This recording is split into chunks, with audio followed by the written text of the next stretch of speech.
And I'm really, really excited, as you know, as I've expressed many times now, about this topic that we're going to talk about, which is sleep. And here's why, just for context.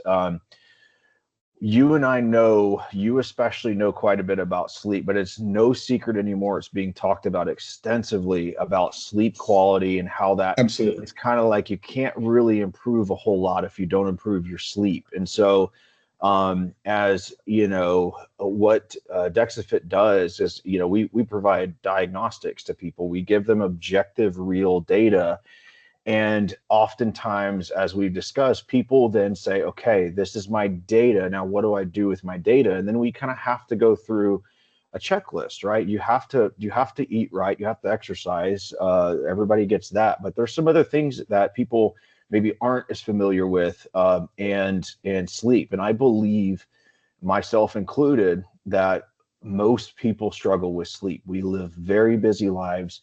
We, are all doing the best that we can. We're a little stressed out and a little on edge, and those things can play a part, in improving even body composition. If you're looking to improve something like body composition, you can't ignore this massive elephant in the room, which is sleep. And so Absolutely. that's why I wanted to talk with you, as an expert in this field, and with this device that your company offers, that I've recently used, to really kind of just start with me. I have 9 siblings, and my father is still alive, and my entire life, we'd be up for summertime, right?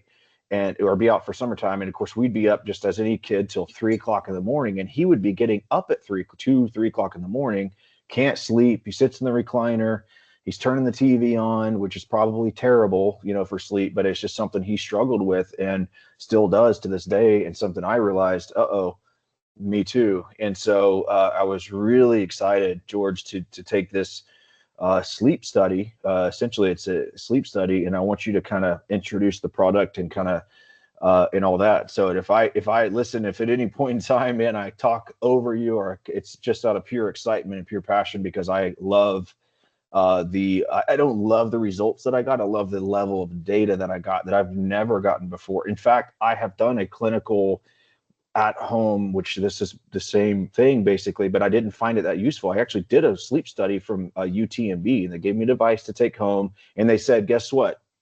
You don't have any issues. What? Wow. Yeah. I know, Yeah. I know I have issues. What are you talking about? Yep. My wife's on the couch when I wake up because I'm snoring. Yep. That's not an issue. So, anyways, man, I want you to introduce yourself, what you do, your background, and kind of maybe go into the this my results, which I'm willing to share, because I believe in them, and want you to be able to, just kind of have the floor to go through what we did, introduce yourself, all that good stuff. Absolutely. Absolutely. Well, thank you for having me on. I know Course. you're an extremely busy guy. I am a huge, huge fan of Dexa Fit as a whole. As you know, I came and saw you earlier this year. I had or late last year, forgive me. I Hmm. had a DEXA scan, and I have to return and do my VO2 screening. I am an athlete. Above all else, I'm a husband, a father, but I love endurance sports. Used to fight MMA, used to do a little bit of bodybuilding, and I really took off with endurance training for marathons and ultra marathons. I feel that a sound body and a healthy body equals a healthy mind. So, as a clinician, my background is in sleep medicine and neurology as well. I started in sleep medicine, honestly, when I was 5 years old. The reason I say that is my dad ran a sleep lab since we got here in America from Cuba. So I literally grew up at the sleep lab. Um, so this is all I know besides sports medicine as well, and my passion. So what does that mean? Professionally, I started doing it right at 20 years old, 36. No, 19, forgive me. So going on 17 years of me doing this. Throughout that time, I've accumulated a lot of accolades and credentials. I am a registered polysomnographic technologist, which is the gold standard for evaluating sleep disorders as a technician. And then I have higher education as well as a clinical sleep health educator. So essentially, I am termed a sleep coach. I could work with NFL teams, and as you and I spoke last week at lunch, I could design programs to help people sleep better and be able to fully di break down a treatment policy or plan for NFL players, for example, just picking them because so many Mhm. of them suffer from OSA, and how to get them sleeping and titrated better for sleep disorder breathing and things like that.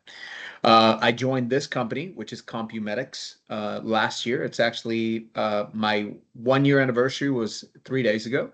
And this is called the medical device side of the company. So I've done everything on the clinician side from patient safety and patient care, even running sleep labs, building them from the ground up. Now I'm on the med device side as a clinical slash sales guy. Okay.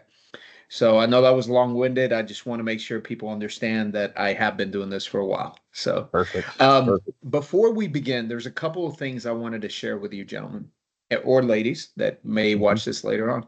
So the first thing I want to go over is what is obstructive sleep apnea? Okay. Obstructive sleep apnea is one of the biggest sleep disorders that we face in the world, but also in America. Okay. And just to explain what it is, it's the airway collapsing while you're asleep. Okay. So while we are awake, most of us are able to breathe, inhale and exhale without any blockage in the airway. Okay. As the airway closes, we call it collapse. Okay. So think of a water hose and then that water hose shutting.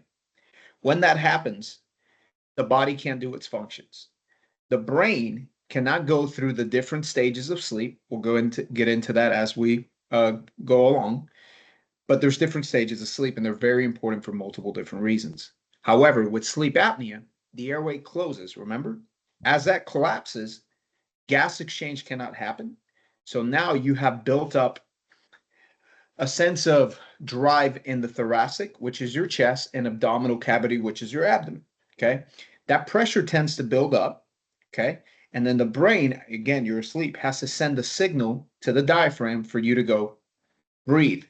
So you get awakened. We call it an arousal, which is a micro time that the brain shifts from a deeper to a lighter stage of sleep. A good analogy here is if you've ever driven stick shift, imagine being on the highway and shifting down to second gear. It's going to be a problem, okay? Mhm. Especially if you're going 80.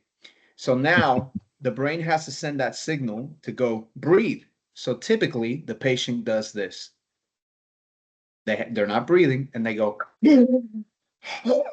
they breathe 2 to 3 times. Excuse me. And then the issue happens again and the airway collapses. Now, this is a cyclical problem that happens throughout the entire night. So the best way to explain that as well is if you swim from one side of the pool to the other and you come up for air, you're going to breathe out of your mouth, or you're going to breathe in through your mouth because you're trying to suck in as much air as possible by creating another orifice, meaning your mouth, you can suck in more air. Okay. Mhm. That's what sleep apnea is. It's a very dangerous disorder because it can kill a lot of people over time. So there's acute issues and chronic issues. Acute issue is I fell, I broke my arm, I need surgery tomorrow. Mhm. That's an acute problem in medicine. A chronic problem is hypertension, obstructive sleep apnea, diabetes. They get you in the long run, but they are getting you every day. Mhm. Okay. So there's about 6 million Americans that have been diagnosed. Now, here's the scary part. There's about 30 million that are undiagnosed. And these people are driving your kids in the school bus. Mhm. They're thankfully now they test them, but these used to be pilots, 18-wheeler drivers. I'm just talking about some people that have very important jobs here, right? Sure. Uh, Anybody you get on the highway with next to you, hopefully they either don't have it or being treated for it. So it's a very dangerous disorder. Okay. And Yeah. that's what we're going to just start on today. It's just obstructive sleep apnea. Now, there's over 300 sleep disorders, and we'll touch base on a couple of different ones and why, most importantly, the Somfit, which is the device we're going to be talking about today, can help you with catching a lot of these different disorders compared Mm. to everything else out on the market. So, without further ado, I'm going to share my screen and we're going to go over Glenn's sleep study. Okay. Glenn, Perfect. anytime, feel free to pause, yell Sure. at me, tell me what you need. Okay. Yeah, well, it's just so scary. I mean, and also too that people associate. There's just kind of some ambiguity there, right? Because in most people's minds, because they just say, well, if I snore, I just have a snoring problem or something like that. And that's kind of one other, it's kind of like the way I see it as individual issues. Like there could be a snoring problem without OSA, and correct me if I'm wrong, but there could also be OSA without necessarily snoring. Is that correct? So snoring. So I love that you brought that up because there's a lot of gimmicky stuff on YouTube, Exactly. Instagram. Hey, click this hyperlink, get Hmm. this nasal strip that's going to resolve your sleep apnea. Listen, Right. all of these things are dangerous. Hmm. Okay, because you're buying hope that's not going to fix the problem. Hmm. Okay, if you have a bad tire and you keep patching that tire, eventually it's going to blow. Yep. Right? It's better to just change the tire. Hmm. Okay. When Sure. you have sleep apnea, snoring, not everybody that snores has sleep apnea, Hmm. but everybody that has sleep apnea does snore. Okay. Gotcha. Okay. So that's a good separation. So, what is snoring? Something either anatomically in the nose, the airway, anatomically is fancy for saying how we're structurally designed. Sure. Okay. So, Glenn, you and I are, both humans, right? You Hmm. have a different genetic background than I do. If you stick out your tongue, it might be longer than mine. My Hmm. tonsils might be larger than yours. Your adenoids might be bigger than mine. You see what I mean? This Sure. is all patient to patient case, Hmm. right? So if you have something making friction as your airway relaxes and rubs, that's snoring. That's why you hear that sound. Whether it's coming in the back of the nose, where the adenoids are, or the tonsils, or so on and so forth. Obstructive sleep apnea, however, it's complete cessation of breathing, meaning there's no breathing happening. And as that issue happens, you got to imagine this water hose is slowly closing. So as Hmm. it's slowly closing, things are going to vibrate. Hmm. That's going to create that snoring sound. Okay. Yeah, yeah. And it's one of those things for me that's scary because, like you said, it's a chronic thing. And what a lot of people associate, at least I did, I'll speak for myself, was just interrupted sleep, maybe a little foggy in the morning, maybe a little grumpy. As we get older, it's just like a common thing. Oh, we're just getting a little older. And it's Right. like, yeah, but I've also known somebody who passed away in their sleep from sleep apnea. 100%. And it's scary. But also the thing that isn't talked about, I guess my point is like the massive association with these other issues like heart disease. And it may have been you that recently told me the strong link between sleep apnea or OSA, obstructive sleep apnea, and heart disease is staggering. So Right. it's like this isn't just something that makes you a little grumpy. These are real issues that, if Absolutely. gone unchecked over the years, have a huge impact on your health span, your longevity, and your quality of life. As you go on, nobody wants to wake up tired and all that and grumpy, and so I certainly don't. And this was really eye opening for me to do because it was kind of like it's like one of those things, George.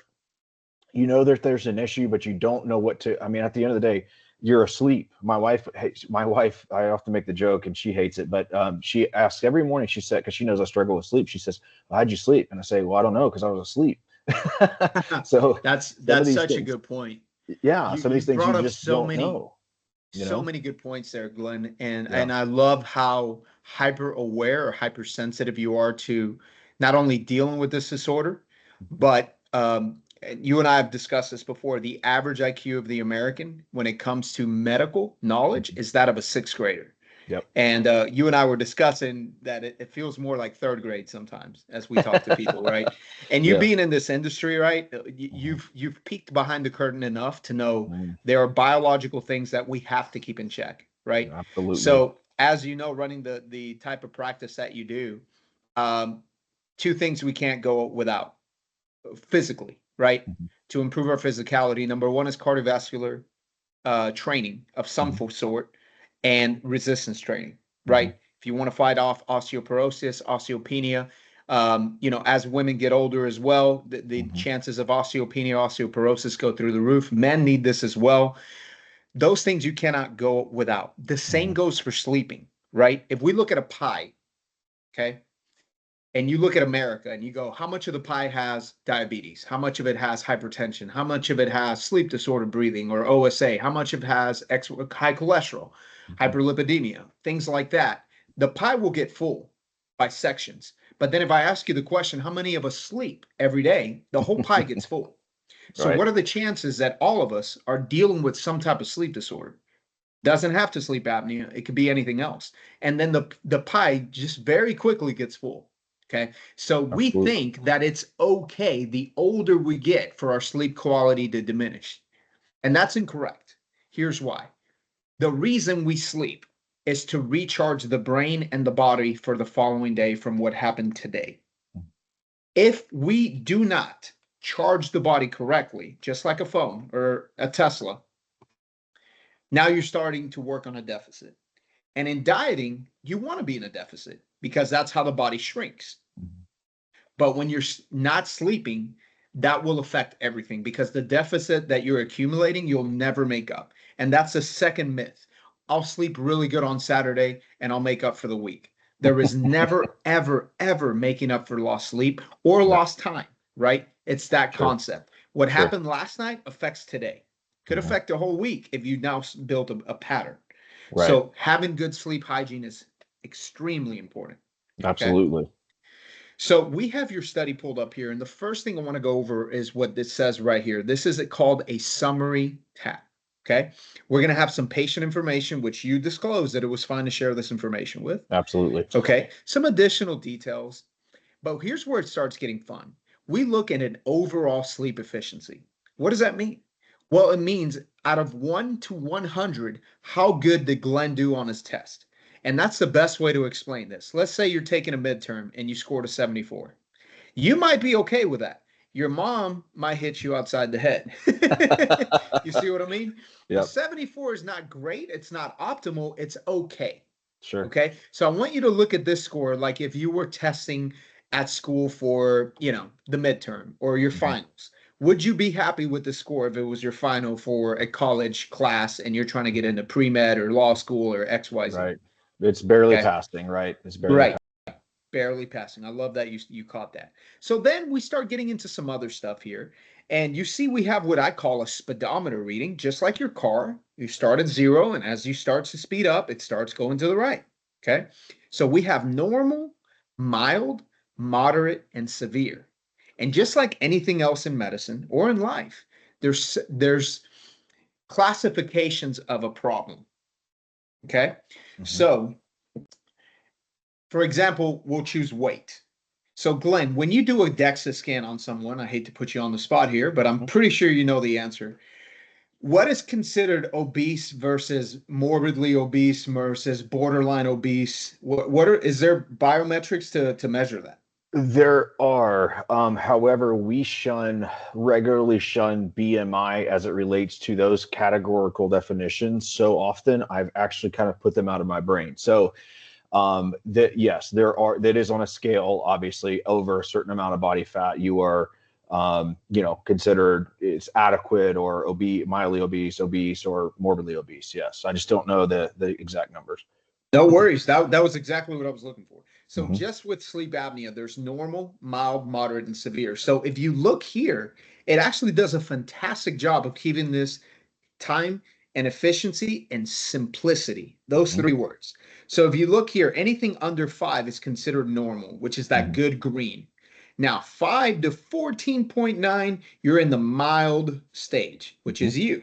Yep. Moderate is going to be 15 to 29.9. That's considered moderate. And then severe is 30 and above. Now, what's funny is there's not a critically severe. So severe Mm. could be 30 or 100. Mm. You understand? But Wow, that's either scary. way, this person needs help if in any of these classifications. Why does that matter? Well, imagine you stepped on a nail or you got a cut with a rusty knife or anything else and you got an infection and you did not get a tetanus shot. That's going to start off by getting red and swollen. And then that could turn into, if you don't get the proper treatment, to you losing an arm or a foot, depending where the injury took place. Okay. Same thing with I don't know, a spider bite, a brown recluse spider. There's treatment plans for that now. There's different things you can do, or you could lose the hand, right? So it's how you want to treat this. things get worse over time. The older we get, the more our hormone levels drop, and you know this well, and the higher your chances increase of having sleep apnea. Because if I take you at 37, right? 36? 36. Yep. 36, right, we're 36.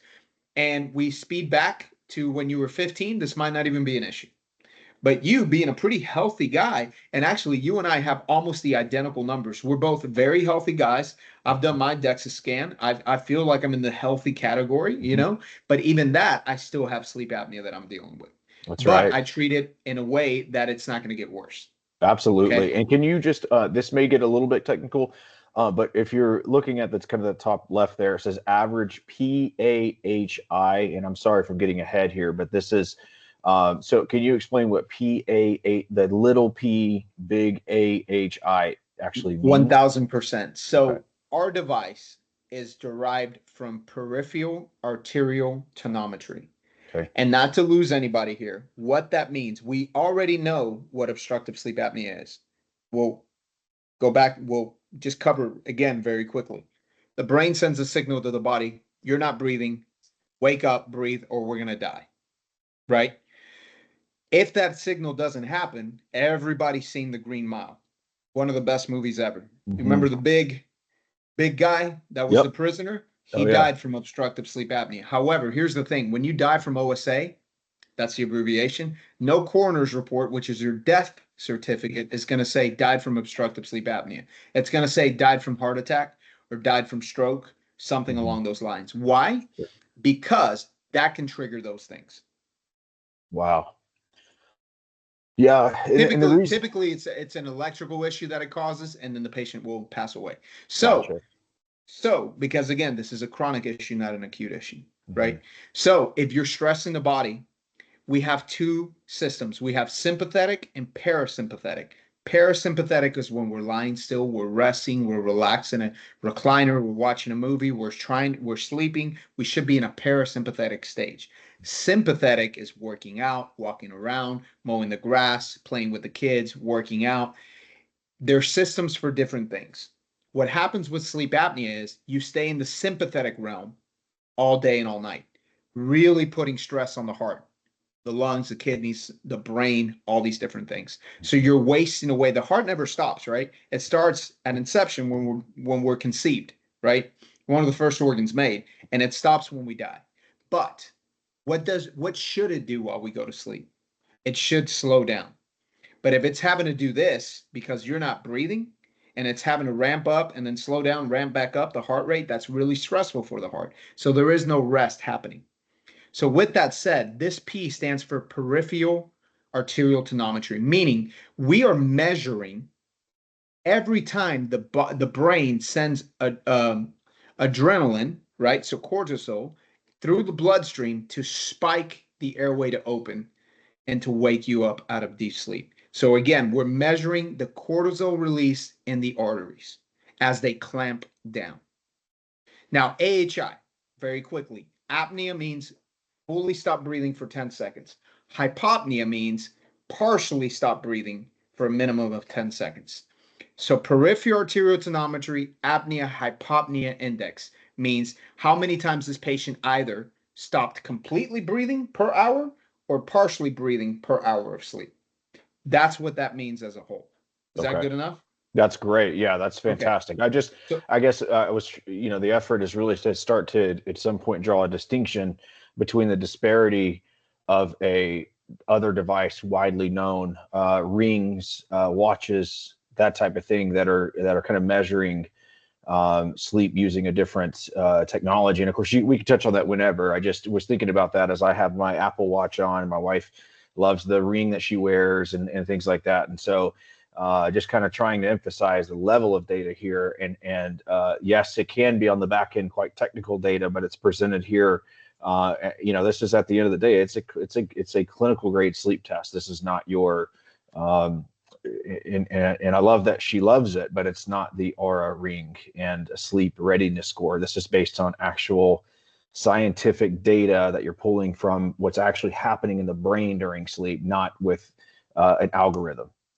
right. So let's get into that. So you're 1000% correct. So sleep, there's a lot of devices on the market. Let me go ahead and open this up and we'll Hmm. talk about what every one of these channels is Sure. and why it's so important and what separates us from everybody else, right? Which is why we're here and we're having this conversation because you believe in what we're selling here. Okay. Mhm. So what separates us from everybody else is you're 100% correct. If you look at an Oura Ring, if you look at an Apple Watch, a Garmin, any of these things, they measure sleep based on actigraphy. What does that mean? Actigraphy is the position the client, patient, whoever is in, Mhm. and whether or not they're shifting and moving throughout an 8 hour, 10 hour, whatever time you typically go to bed. So the device, whether it's a ring or a watch, notices that you are now in a laying down or a very still position. Okay. Mhm. And then it starts measuring your oxygen levels as well. Okay, some of them measuring your respiratory rate, meaning how many times I breathe per minute, how many times my chest increases in volume, decreases, increases, and decreases. That's respiratory drive or respiratory effort. Okay, so some of these devices measure that, but essentially they're very inaccurate because not all patients move the same way.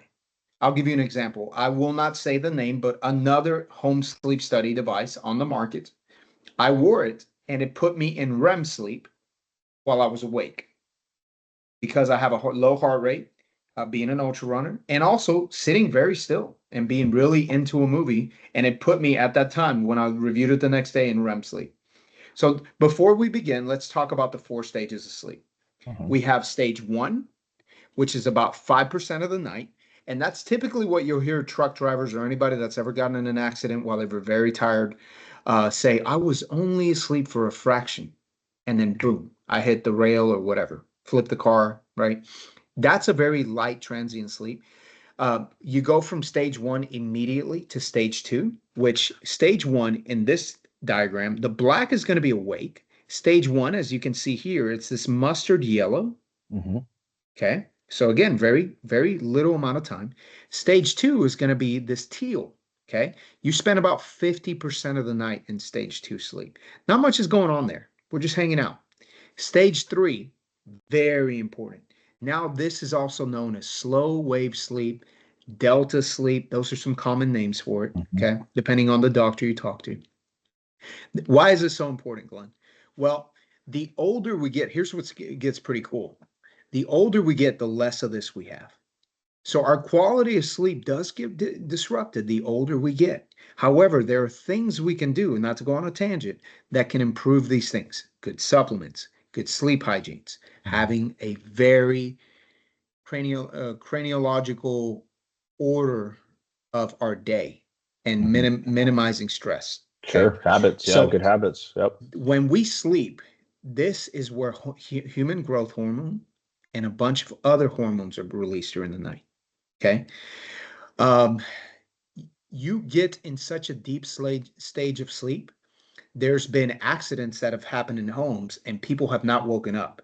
Mhm. 9 times out of 10, they're in this stage of sleep. Right. They're that deep asleep to the world that they have no idea what's going on. Okay.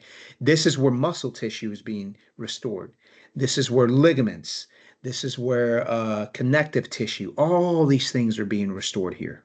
And Mhm. then finally, this one gets its own category. So again, one, two, three, if you put them together, they're called NREM, meaning not REM sleep. Mhm. And then this little red section that you see throughout the study is called REM sleep. So Mhm. it stands for rapid eye movement. Why? Because the eyes are going crazy. The body releases a paralytic effect, meaning you cannot move. Mhm. Okay. And you are just breathing. So everything is paralyzed except your respiratory system. So the ability of breathing. Okay. We'll talk about why we get paralyzed. But what's happening is the brain shifts to REM sleep, and now we are dreaming. Now we are processing memories and files. Think of a daily update to your cell phone or your computer. Now this happens to the brain nightly, or you're a shift worker during the day. So why is this important? Because it can affect our short-term memory, our long-term memory. Lack of REM sleep can even be led now that they're doing so much clinical research and data on early onsets of dementia, Mhm. other schizophrenic disorders. I mean, so many different things, even Alzheimer's, because REM sleep is so important for the brain. Right. Okay. So that's your 4 stages of sleep. And this is how we measure that. Do you see these 3 channels here, Glenn? The Hmm. 2 blue and the 1 black. This Sure. is what separates CompuMedic's Somfit from everybody else in the game. We have 100% legible EEG. So EEG stands for electroencephalogram. It's a hard word to say. It took me Hmm. forever to learn it. But it's measuring the brain waves. Okay. So, as clinicians, I'm not going to get in the weeds here. I'm going to keep it very simple. There's different patterns and frequencies for these waves that will be able to tell the difference. For example, here to here, you see this here, it's called a sleep spindle. That's a clinical, easy definition of noting that this patient is in stage 2 sleep. If we shift to 3, you see the waves are now further apart. They're a little bit bigger. They're more spread apart, but kind of in a sawtooth material. Right. Peak, mountain Hmm. peaks, essentially, is what I'm trying to say. And Sure. then REM sleep, we get mixed frequency waves. And if you see these 2 channels here, these are your eye leads to support. So we're measuring the response of the eyes moving left and right, up and down very sharply. And you can see that clearly right here. And you can see it all throughout your REM sleep. You see that? That's your Yep. eyes going crazy as you're going through a dream. Hmm. Okay. That's So fascinating. the And just to reason make we a get, quick note here, yeah, George, this is your basically what you're saying is we're reading brain waves and making conclusions based on these brain waves.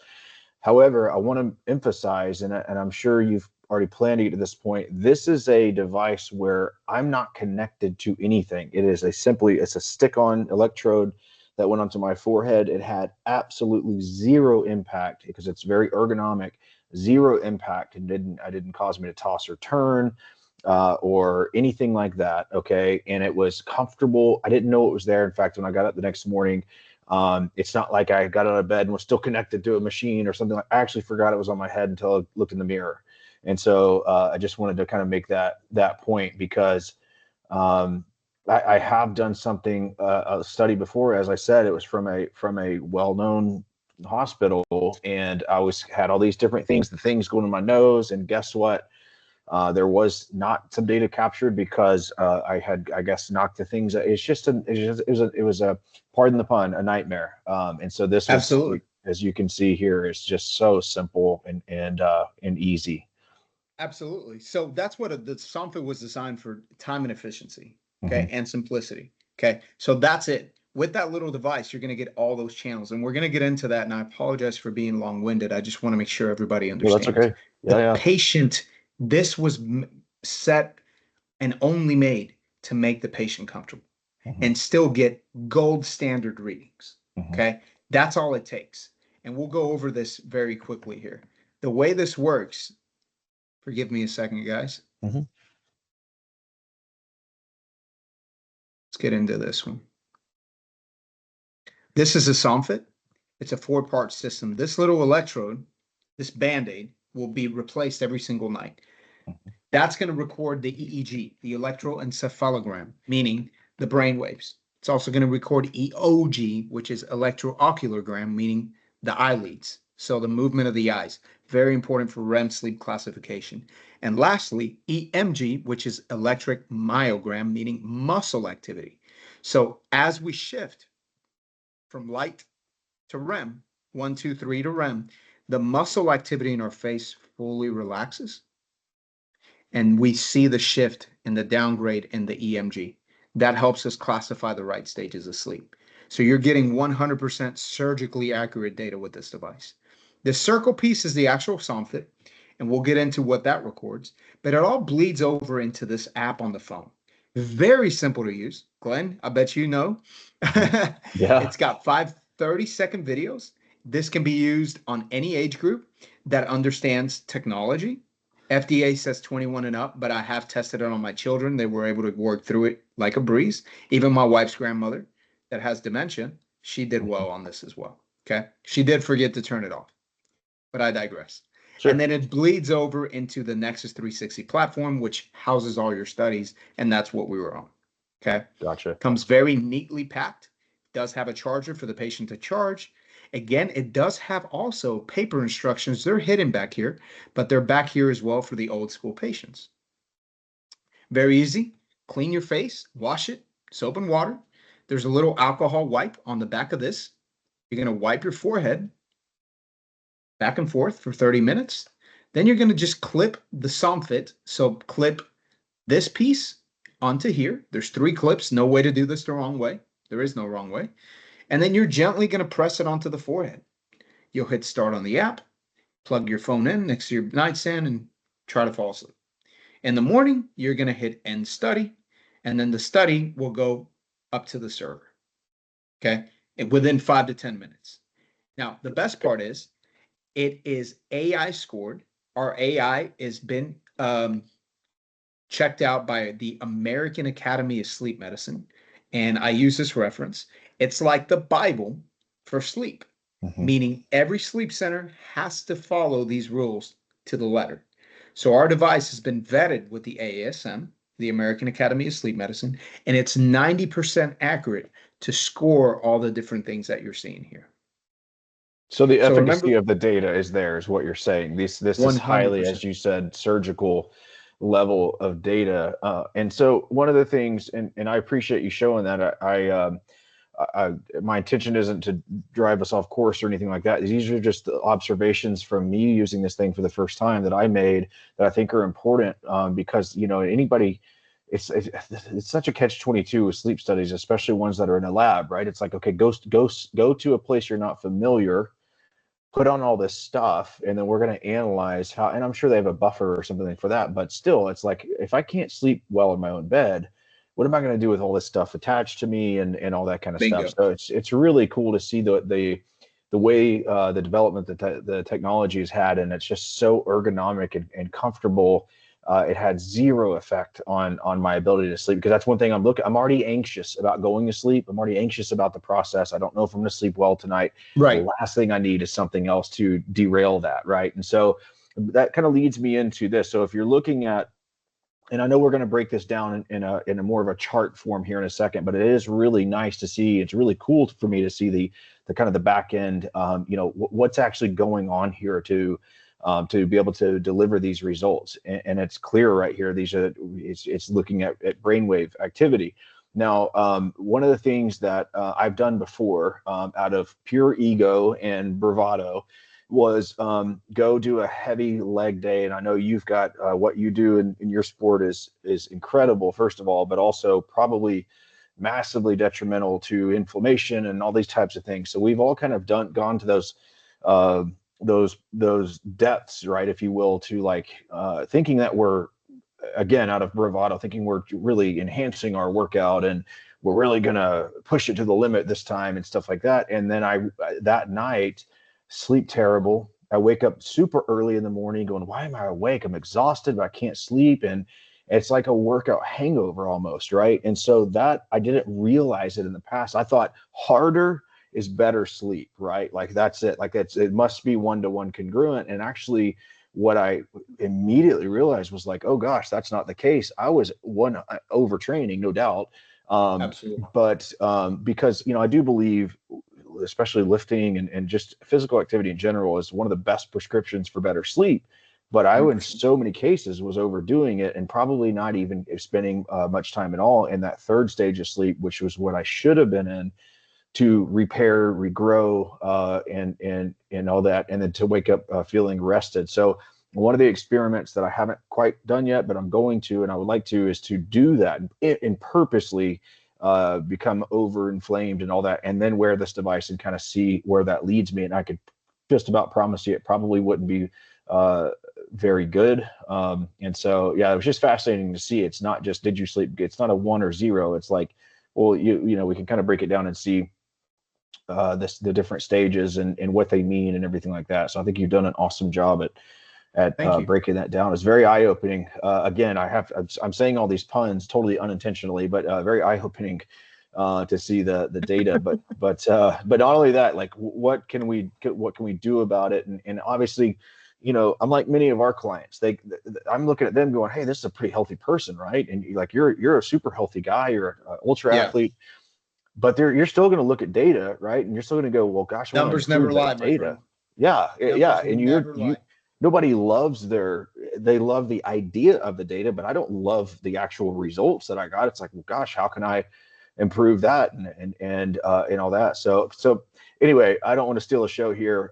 Maybe, going back to the summary, if you want to kind of look at like how this is charted and where you can show Yeah, percentages and things like that. And I was happy to absolutely. see that. I believe the majority of my sleep was in REM sleep. Right. But again, there's a lot of time in there that I'm snoring. You can obviously, you're going to show us the different arousal, as you call it, and then the Yep. different breathing issues and things like Yep. that. So yeah, sorry, just a couple of Absolutely. side notes there. No, no, no, no. I love it. I love it. Very, very useful stuff, Glenn. You're absolutely right. So if you look, I'm on LinkedIn. I've done a lot of studies on myself. Really, excuse me a second. So sorry. I am working from home and I have dogs. I did some studies on myself, and one of them was after I did a 50 miler, and I slept terribly for 3 nights in a row. I actually didn't reach REM sleep for 3 nights. My memory was abysmal. I could not finish sentences. My wife pretty much wanted to divorce me because I kept losing things. I'm glad my kids are older. I might have forgotten one of them at a store. That's how tired I was. Okay. There's a level of negative returns, right? When you push Mhm, the body, there's exhaustion, and then there's David Goggins exhaustion, which I mhm, try to chase as much as I can, and that's very mhm, hypocritical. But that's not good for us, right? That's going to affect us for possibly weeks, right? So it's imperative that we tune down the training to what the body actually needs, because overtraining can tear a bicep. You can do curls, and then you can do curls until you tear a bicep, mhm. right? No one wants to do that because that's going to set you back, right? It's the same concept with sleep. You want to push just enough. Okay. So with that being said, I'll just quickly go over this bottom panel here. That's the little hockey pot, the piece that says Somfit that you'll reuse.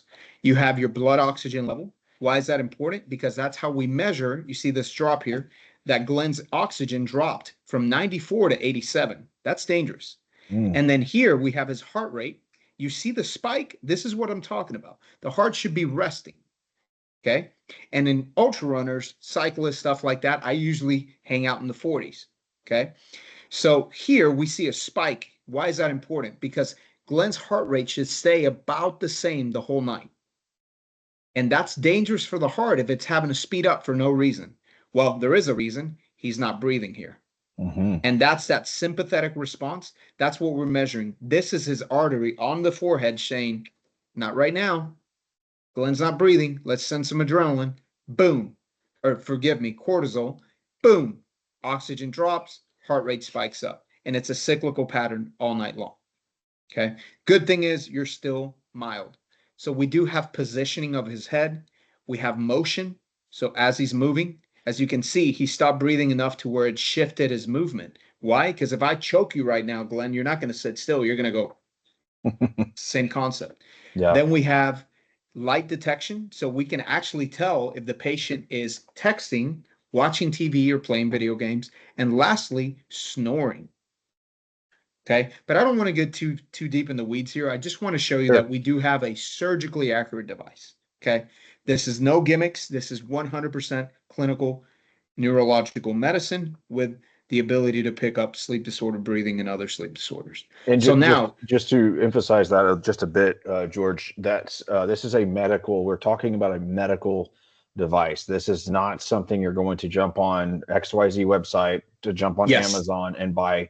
This is a medical device that has to be blessed by a physician, and which we, of course, we have, and in some cases, an actual sleep doctor with a discipline in sleep, like a neurologist or something like that. So this is not your typical wearable that you're going to go to the mall and buy or something like that. This is a medical device. So we are looking at medical technology and medical data that we derive from this device. absolutely. And then really quickly before we get into the report, because Mhm. again, I'm sorry for being long-winded here. It's okay. Um, The other sleep disorder that I want to touch base on, most home sleep study devices, which this falls under that category, will only test for sleep apnea or sleep disordered breathing, right? Mhm. With our device, since you have this, this is the keys. This is the keys to everything. With this device, you can diagnose insomnia, which over 60% of Americans suffer from some type of insomnia. That's very sad. So you can do diagnostic testing for insomnia with this. Advanced and delayed sleep phase syndrome. We can talk about that later on. And another one that's very common is inadequate sleep hygiene. You brought up your dad getting up in the middle of the night, turning on the TV. Hmm. We can see on this device how many times millennials check their cell phones during the night. We checked one with a girl, was her literally her body was shutting down. She was younger than me. She was showing up. They thought she was on amphetamines because of the way her body and her mannerisms were going. No, it was so much weeks of lack of sleep, and lack of sleep will kill you. Man. That's why the SEALs only go to 7 days in Hell Week and not 8, because now you're knocking on death's door, right? So when you look at all these things, we can check all this.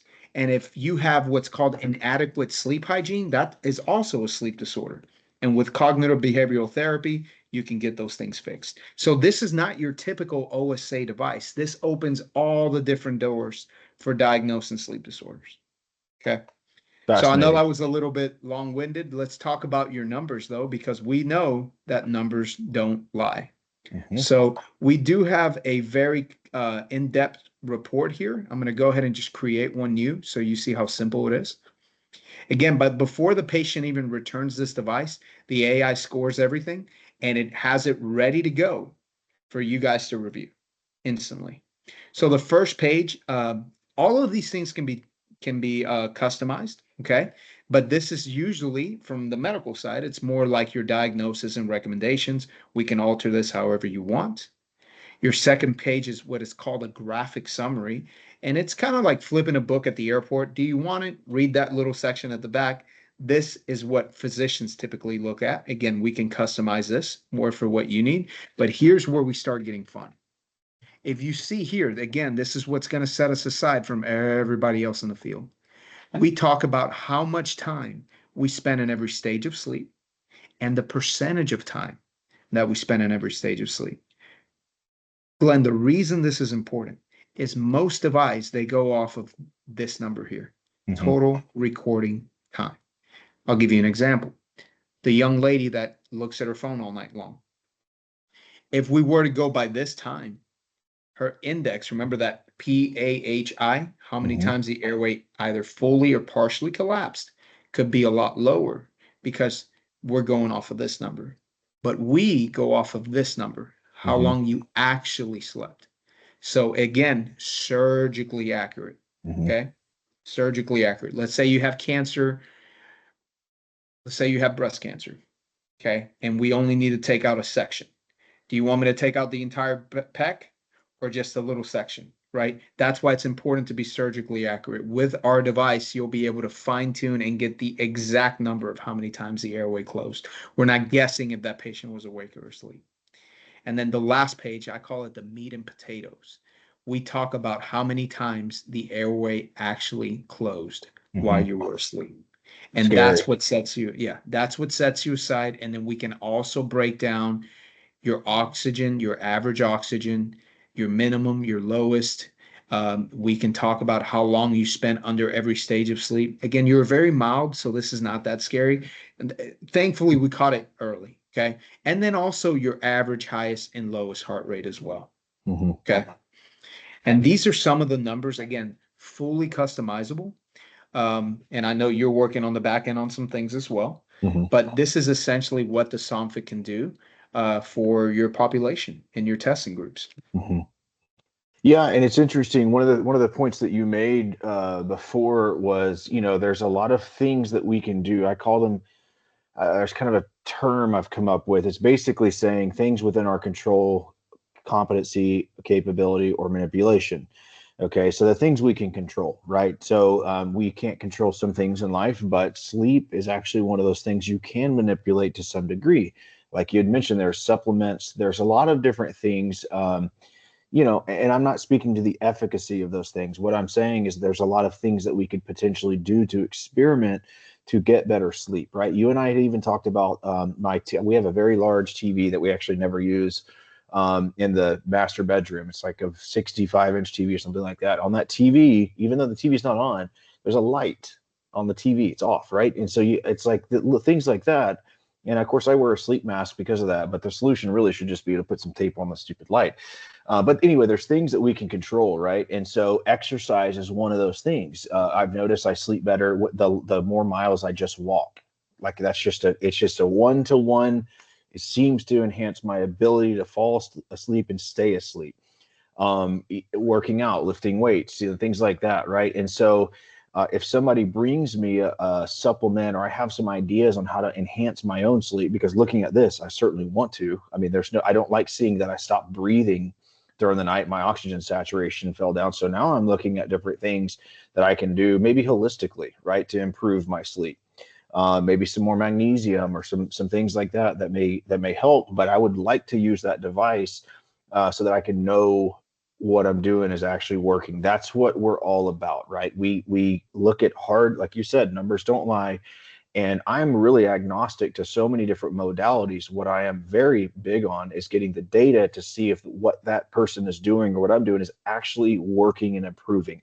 We're all, a lot of people push a lot of different powders our way and a lot of pills our way and things like that. And sometimes you just don't know. You want to be a good boy and take your vitamins, right?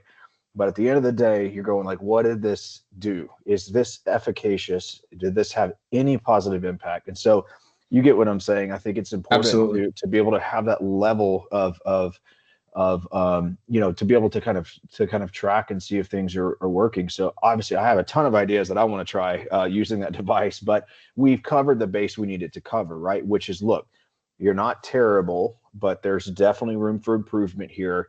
And at that point, I kind of threw my hands up a little bit and I go, okay, gosh, well, what do I do from here? I have some ideas, but if those ideas somehow don't, maybe an increase in magnesium don't work, I may have to start looking at some medical avenues, right? Right. And so because I'm in a mild stage, and some other people are going to be in the moderate to severe stage, can you talk about some of those potential Absolutely. medical options Yeah, yeah. that I may have to go just do, you know? So let's talk about the free stuff first. Okay. Sure. So let's talk about our sleep hygiene. Okay. Hmm. So hygiene, what does that mean? Okay. Well, there's oral hygiene, right? Get up. What's the first thing you do? You don't even think about it. It's autonomous. You Hmm. brush your teeth. Hmm. Why? If you don't, it's gross. And to minimize bacteria that builds up overnight, yada, yada, yada. And it's good for your teeth and gums and so on and so forth. Sleep, there is sleep hygiene. Okay. So there's different rules that I try to follow every day. And I try to instill them in my children. Number one, 10 hours before bed is the last time I'll have caffeine. Okay. So typically my caffeine, my last drop is right at 12 o'clock at noon, and then I do not consume anything with caffeine. Okay. And if I do, it's caffeine free, like this Coke Zero I'm sipping on. Okay. Hmm. That's number one. Number two, 4 hours before bed. Again, free stuff here is I will not exercise 4 hours before bed. That is going to affect my sleep. Exercise spikes cortisol, which is a good thing. You need that while you're working out, right? It's also going to spike my blood pressure and my heart rate Hmm. and just my adrenal glands and everything else. What I don't want is 4 hours before bed to start coming off of the gym and the pump and everything else. I don't want Hmm. to deal with that. So I try to exercise early in the morning and lift somewhere in the afternoon. Make sure I have 4 hours to just decompress. Okay. 3 hours before bed is the last time that I will eat a big meal. Okay. So if I'm going to bed at 10, I eat at 7. Okay. Your body needs to start switching into that parasympathetic mode. If you just ate a steak and a big, large potato, guess what? You're not going to go into what the body needs to do to decompress and relax and go to sleep. It now has to go, we need to digest that, or that's going to be a problem. That's going to be heartburn. That's going to be gastro issues, so on and so Hmm. forth. And then 2 hours before bed, I cut out anything engaging mentally. So anything work related, hard emails, things like that, I cut that off. 1 hour before bed, and we talked about this, either your red light glasses or turning on, I don't know if you can see that red mode on your phone. Hmm. Trying to show you, I but didn't this, realize it had red mode. That's pretty cool. yeah, yeah. Okay. Yeah. Yeah. So I'll send you the link on how to do that later. Okay. Yeah. You just set it up, but that red mode is important. Why? Because these lights, these blue lights, we have something in our hypothalamus. Okay. And that's what controls your circadian rhythm. Okay. That's your internal time clock. Before we had alarms, before we had doors and houses and things, we went to bed when the sun went down. We woke up when the sun rose. Okay. Mhm. That's the way the human body was designed. So if you're looking at these screens that mimic light, that will affect your ability to fall asleep. So those rules are free tips that you can just do. And here's the last one: 30 minutes before bed, I go outside and I put my feet flat on the earth. So either the grass or the ground. That is called grounding. Feel free to look this up. It actually helps with swelling and just keeping the body calm and cool. And it helps you get into that parasympathetic mode. Please do look this up. It is so many studies on this recently. Mhm. And Sure. that's a great way to kind of do the final step as you go to sleep. And it's something I've been doing every night as well. Okay. So when we go from that, now let's talk about treatments, right? So for mild patients, what you don't want to do, buy any type of oral mandibular device, meaning a fancy mouthpiece, on Amazon. Okay. They sell them, they're a waste of money and a waste of time. What you can do is go see a dentist that specializes in oral mandibular devices. They will make a device that moves the mandible, which is your lower jaw, down and forward, helping you breathe. That is very useful for mild to some moderate cases.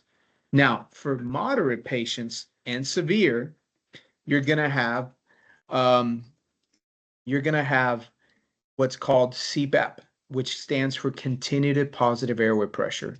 It's a machine that blows positive air pressure through a mask, could be a small mask, with a hose into the airway, essentially creating a stent. Okay. So Mhm. imagine I have this water hose and I'm going to turn it on and it's going to expand. And imagine I take a toothpick and this is your airway. I'm keeping it open with that continued positive airway pressure. It's the oldest form and the gold standard still for treating sleep apnea. Now, what are the side effects? A little bit of bloating on some patients. And also, it's hard to get people to fully commit to this. It's almost like a religion. You have to use it every time you sleep. Doesn't matter if it's on a plane or if it's your night or your house or you're on the road. If you have sleep apnea, you have to wear your CPAP every time you sleep. Okay. There's different forms of breathing machines. There's BiPAP with bi-levels. We'll get into that later. But basically, it falls under that realm of positive airway pressure therapy. Mhm. Now, there's other things now coming out. There's something that's been out for a while. It's called Inspire, which is basically it's almost like a pacemaker. Pacemaker keeps the heart in rhythm. When it gets out of rhythm, it shocks it back into a regular rhythm.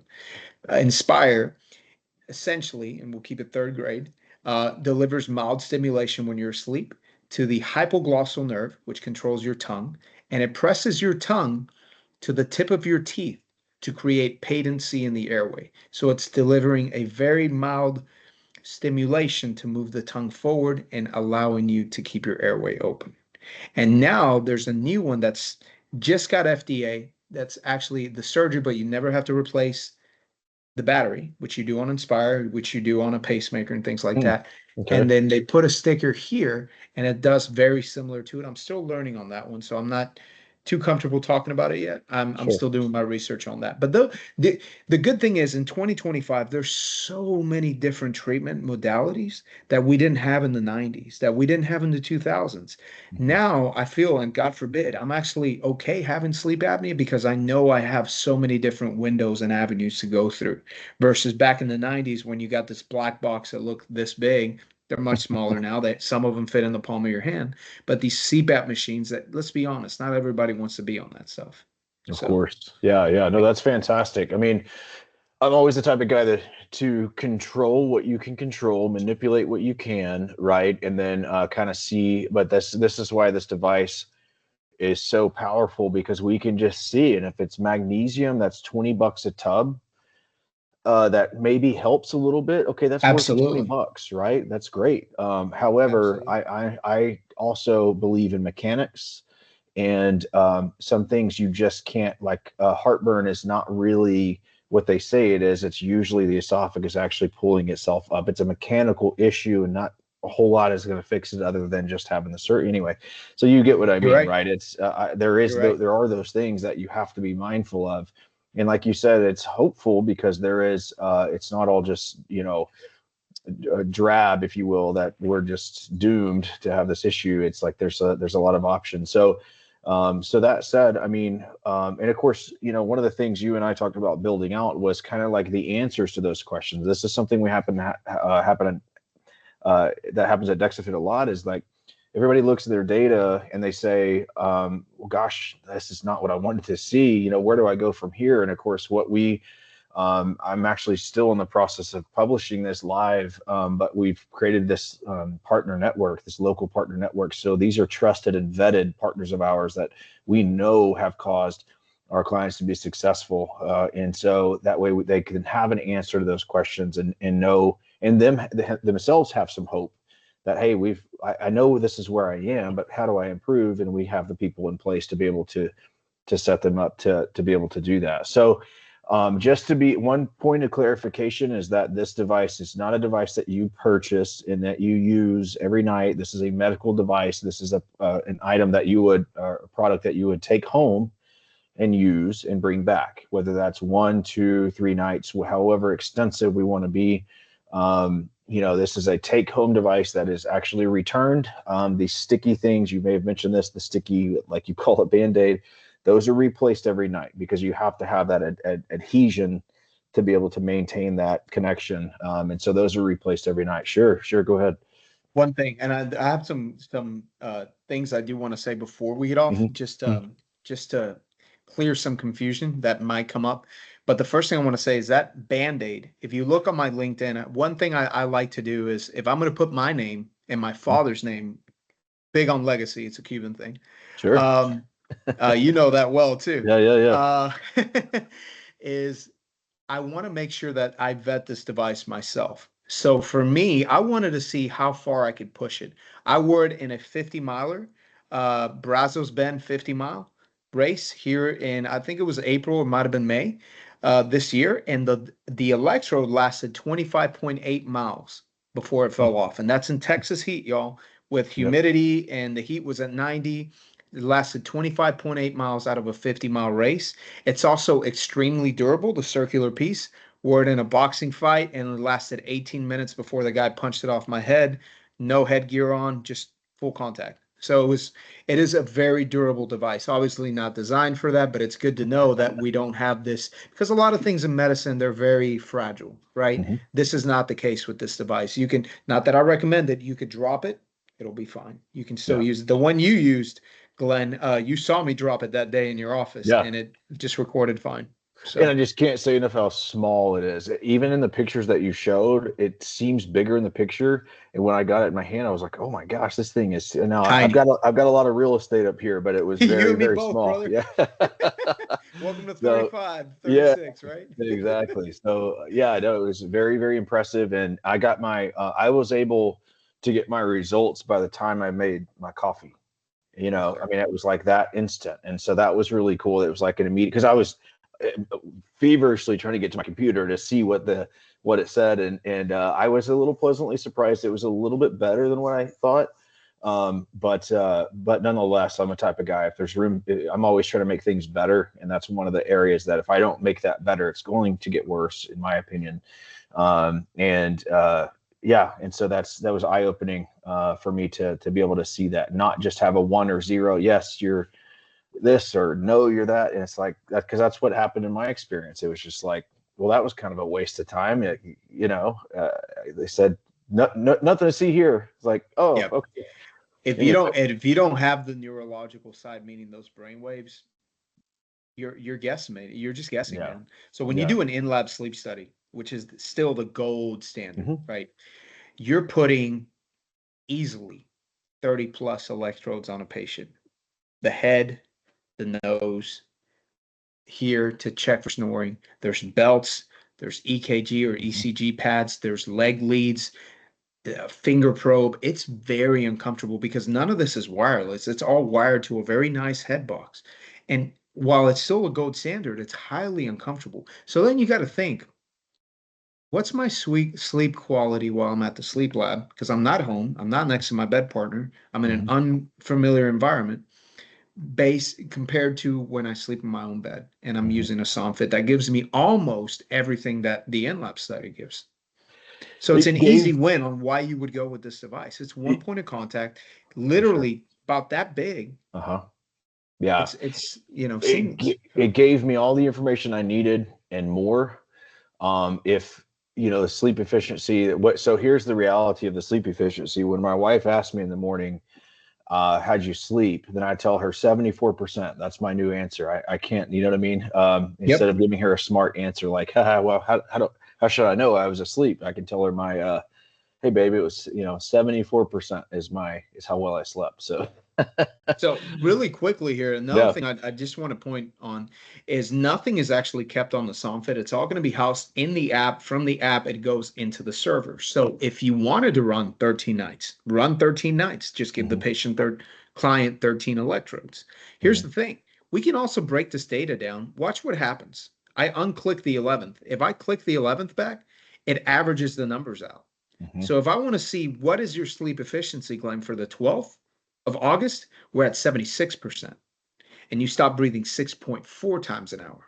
Now, if I want to look at the 11th and uncheck the 12th, you stop breathing 9.5 times. Hmm. Not much of a deviation, but look what we see here. Your sleep efficiency was about the same for both nights. Yep. So that again proves the validity on the device. Hmm. You see what Yeah, I no mean? kidding. Absolutely. Yeah. There's accuracy, then there's repeatability, right? Yep. And accuracy is built upon repeatability. So a lot of people don't Right. realize there's a difference between the two. And so this was repeatable.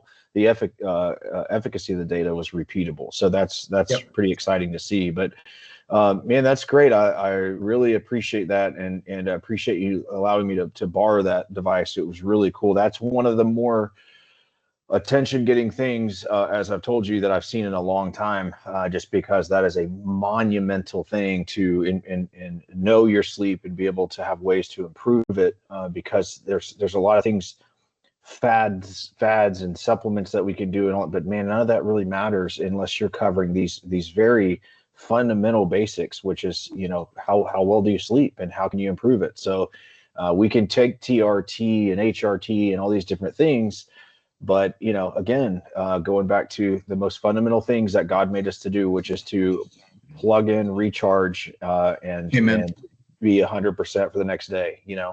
Amen. And with that said, Glenn, I just want to say a couple things. So, symptoms, signs and symptoms, right? So, there are very, very few patients in 17 years that are asymptomatic, meaning they don't feel a thing. There's usually very mild and they're usually overstimulated patients anyway. Okay. So, what are they, right? So, we have excessive daytime sleepiness, fatigue, grogginess, irritability, short-term memory loss, long-term memory loss sometimes. Okay, Mhm. um, falling asleep behind the wheel, falling asleep anywhere. Okay, for men, very big here, low T and erectile dysfunction. I don't Mhm. care how much TRT you're on. TRT actually exacerbates OSA, obstructive sleep apnea. So if you are on TRT and you haven't been tested for sleep apnea, I would look at a new urologist because you're being cheated, Yeah. honest to God truth, because they, from a medical standpoint, should know better to test you for OSA before they start you on TRT. Mhm. Okay. Women, also men, but in women, you're going to see a high rise in depression and in both sexes, anxiety, which we all Hmm. know Right, that's a right, right. big deal in America right now. Okay. Absolutely. Yeah. If the body and the brain, most importantly, can't get the rest it deserves, it's not going to operate efficiently. Okay. Yeah. You go without an oil change for 100,000 miles. Let me know how that engine looks. Right. It's the same concept here. And then the second Absolutely. thing I did want to go over is obstructive sleep apnea does not discriminate. Doesn't matter what race or sex you are. Hmm. It will get you if you are prone to have it. Not everybody that is overweight has sleep apnea. It's usually the tiers of this, just so we finalize with this. I want to make sure we point this out. This Sure. isn't just for your average overweight American. This is for a lot of people. My year one in the field, I made a rookie move and I told a patient that came in for a sleep study that was 6'3", weighed 150 pounds, very thin guy, that he was not going to test positive. Big mistake. He ended up having one of the most severe cases I ever saw Wow. because he had a genetic trait, or genetically, Mom and dad both had sleep apnea and it severely affected him. So there's Wow. a genetic trait, there's the obesity, which is usually going to be your number one in America, but Hmm. then there's also craniological defects, meaning large tongue, Hmm. narrow airway, large tonsils, blockage in the nose, deviated septums, all these different things. Hmm. So I don't want you to expect or assume that this only affects obese people. Not at all. This can affect anyone at any time of their life. My Hmm. daughter, when she was 1 year old, she was having sleep apnea. I could tell by listening to her sleep. We took her adenoids and tonsils out. She was resolved, never had an issue again. So it does affect children, it affects adults, it affects the elderly, it affects everyone if they have it. Okay. Yeah, just one more point there. I'm just excited about this, and so one of the interesting things that we didn't, I don't think we covered totally is and I kind of forgot about it, but was the position that I was snoring. And for me, you said, "Well, congratulations, Glenn. It doesn't matter if you're standing, hanging upside down, sleeping on top of the roof, or on your back or your face, you're just going to snore." And I was Yeah, like, man, that's frustrating. And that's evident. I can apply that. And this is embarrassing if I'm honest with you. But, a lot of wives can nudge their husband if they're on their back and they flip to their side and they quit snoring. Right. And it's, I'm sure, frustrating and annoying, and it affects her sleep quality or vice versa. But in my case, I was waking up, with my wife on the couch and still yeah, do, because it doesn't matter. She could rotate me like a rotisserie chicken. It didn't matter if I, you know what I mean, in any position, I'm going to snore and cause an interruption in her sleep quality. So this isn't just starting and ending with the patient or client themselves. This affects your spouse, and we were on vacation recently, and of course, um, the kids were like, "Oh my God, Dad, like stop! Can like they just wanted me to kind of stay up all night because there's that we were in a single hotel room, and could you imagine? It's kind of, we joke about it, but it is frustrating. It affects their, absolutely. it's embarrassing also. So Absolutely. but Glenn, yeah, Glenn, I see you got Glenn, something pulled up here. Hmm. I wanted to show you one more because you're a very mild patient. Okay. Hmm. This is actually one of my associates that works within the company. His name's Joe Smiley. Okay. He's a Hmm. great guy. I want to show you his sleep study. The first thing I want to go over is, remember we talked about AHI. Hmm. Look how many times Joe's not breathing. Mm. 70 Wow. times an hour. Now, if we look at the raw data here, look at this here. You see this? This is his oxygen. Do you see how all these markings? Mm. This is what I mean by a cyclical pattern. This is his, again, the sympathetic response to the cortisol being released in the bloodstream and the artery clamping down. Look at this, man. Mm. This is your severe patients. These are guys that are and gals that are driving around Houston, all parts of the US. Mm. You see the severity in this. And then as we get Wow. into this REM sleep, it gets even worse, you know? So Yeah. that's what I'm talking about and the importance of making sure that you do get tested for this because you could kill somebody. Hmm. And this is the one thing I close with, and this is honest to God, my story. My father was in medical school in Cuba, okay? And second year med school, gets a phone call. His dad was a business guy. He was driving around with his associate. The associate was driving, and an 18 wheeler hit them because most roads in Cuba are two-way streets. Hmm. Okay, two-way roads. The 18 wheeler hit him so hard that it crushed the car like an accordion. Mm. Now this guy claimed to have fallen asleep behind the wheel. Obviously, it was Cuba. It was I believe the 80s. So, and back there, there's not a lot of medicine. Medicine is very well practiced, but they don't have all the tech that we have, right? Sure, Especially sure. back in the 80s. But I can assure you, based on the description of my dad gave of this guy, he had obstructive sleep apnea. So it shows you full circle how life is and how God is, right? And here I am Absolutely. helping people, but this can kill somebody. Hmm. Whether you're trying to test for athletic performance, which I think is great because we're in this renaissance period now where No everybody's kidding. in an ice bath, everybody's in a sauna and they're doing the ice baths and trying to, and if you say, hey, this pill will fix your sleep problems, they'll buy 10 buckets of it. Right. This is the best thing to know what your starting line is, right? Just like a VO2 store, right? Hmm. You can trust your crappy Garmin watch, or you can go see Glenn and get a VO2 score. And now you know what zone 2 really is. And you're not Yeah. in zone 4 anymore based on your watch settings. Mhm. This is super crucial to know what your stages are, how many times you stop breathing, and if you're lacking REM and N3 sleep. Because if you don't have sleep apnea and you're lacking those, you have the tools that you sell to increase both of those for these people. Yeah. And that's what I want to close with. Okay. Yeah. No, that's fascinating. Well, thank you again for doing that. Thanks for letting me borrow the device. That was really, really, really one of the coolest things I've done in quite a while, and I'm really excited about it. And of course, we can do more of these maybe later on down the road as things kind of develop. And I think we have some really exciting. I don't want to say too much, of course, but we have some really exciting things in store, and I think that'll be wholly beneficial to our clientele, who are folks that are just they kind of just can't get enough data. And yeah, I think it'll be a really exciting program, and I appreciate working on it. And yeah, man, that's just been awesome. So, and can we agree on this? We've just scratched the surface. Oh I mean, man, the tip of the yeah, iceberg, man. yeah, this Tip of is, the iceberg. Yeah, yeah, and yeah. we're already at an hour and a half. So Oh I my was hoping God. to do an hour, but yeah, there's still so much more we could talk about, right? Yes, So sir. Yes, sir. really exciting stuff. Appreciate you jumping on, man. And yeah, more to Absolutely. come. More to come. All right, buddy. So, all right. Thank you for your time, bud. Yeah, likewise. Take care, my man. Take Talk to care, you buddy. soon. All right. Bye bye. Bye.